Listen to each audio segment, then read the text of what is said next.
Hi everybody, this is Las Vegas journalist Eric Tucker. You've read my work in Rock Over America as well as Vegas Rocks magazine, and I'm here today doing my CD review. My review today comes at a request of some of the fans out there who want to do a review of Avenged Sevenfold's new album, Hail to the King. As you know, I'm a child of the 80s. I usually stick strictly to 80s music, but I ventured into Avenged Sevenfold because, in my opinion, they're one of the bands today that are worthy, of getting the respect of the bands, and they do a great job. So today I'm going to review Avenged Sevenfold's Hail to the King album. This is the sixth studio release by Avenged Sevenfold, and what I feel is their best work to date. I think this is probably going to be their most commercially successful album. I was a little worried about it when it first came out due to the fact that this is the first release that they've got absolutely no musical input from the late Jimmy the Rev Sullivan, the former drummer of the band. Well, the band seems to have gone on without missing a beat. Like I said, I don't follow too much of today's music, being a child of the 80s, but this definitely catch my attention. They're one of the bands that I think is one of the new rock bands that's putting out music that's actually worthy of listening to. And this album kind of takes me back to the days of, other 80s fans out there remember the days of Saxon, where the bands Saxon in general used to always have this theme going on of the Crusades, the British Crusades, and things of that nature. This album sort of takes on a direction in that itself. You have to look no further than the first song on the album, that Shepherd of Fire. That just gives you a feeling of the old Crusades and the storming and things like that. It's followed closely by the new release, Hail to the King. I'm sure any of you that listen to rock radio have heard this song.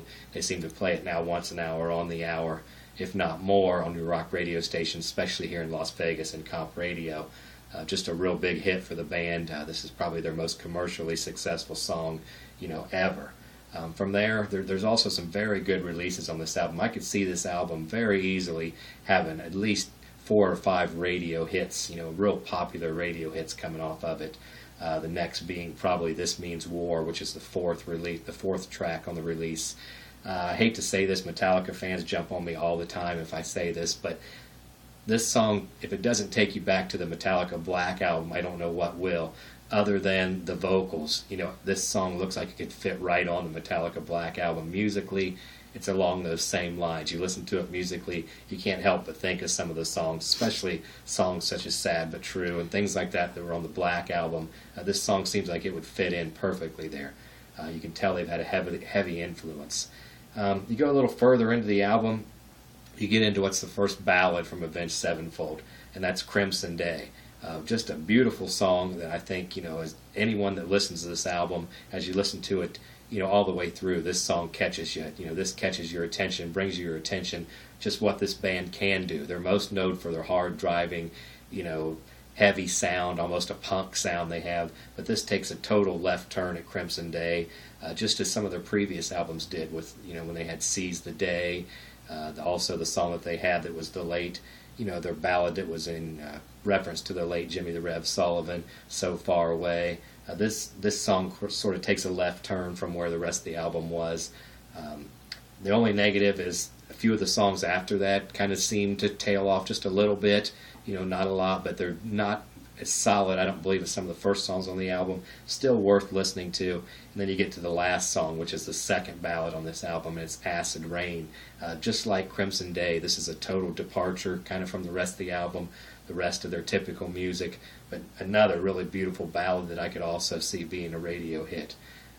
Overall, this to me is their most solid release ever. This is their 6th studio album. To me, it's kind of their most adventurous, uptaking or upbringing.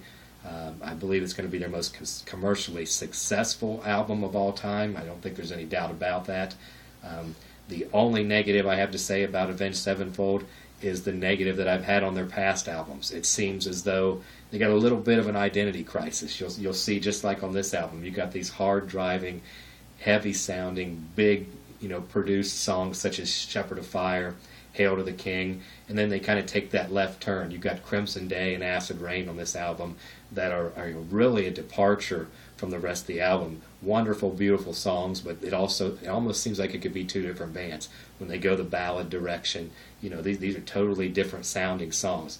Wonderful songs in the sense that me being a fan of the 80s, I love when bands take it back to the old ballads. I loved when Motley Crue, they had their heavy music and then they would take you to Home Sweet Home.